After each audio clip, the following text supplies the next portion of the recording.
પાદરામાં એક દિવસ અગાઉ નોંધાયેલી ફરિયાદ કે જેમાં એક મુસ્લિમ યુવક હિન્દુ સગીરા દીકરીને ભગાડી જતા પાદરા પોલીસે માત્ર 24 કલાકમાં જ વિધર્મી યુવક આરોપીની ધરપકડ કરી છે। પ્રાપ્ત વિગત અનુસાર મૂળ મહુવડનો રહેવાસી વડુ અને પાદરા પોલીસ સ્ટેશનમાં ગુનાખોરી ધરાવતો મુસ્લિમ યુવક નામે ઇરફાન શાહ અયુબ શાહ દીવાન પાદરાના એક વિસ્તારની સગીરાને ભગાડી ગયો હતો।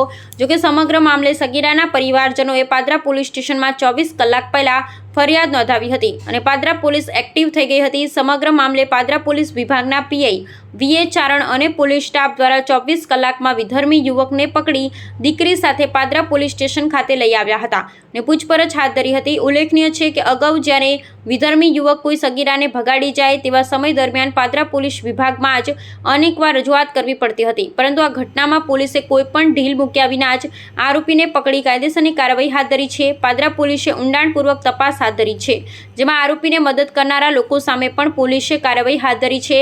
આરોપીના મોબાઈલ ડિટેલ્સ સહિતની તપાસનો પણ ધમધમાટ બોલાવવામાં આવ્યો છે। અગાઉ આરોપી કેટલાક ગુનામાં સડવાયેલો છે, સગીરાને ભગાડીને કોના ઘરનો સહારો લીધો છે તે બાબતે પણ પોલીસે ઊંડાણપૂર્વક તપાસ હાથ ધરી છે।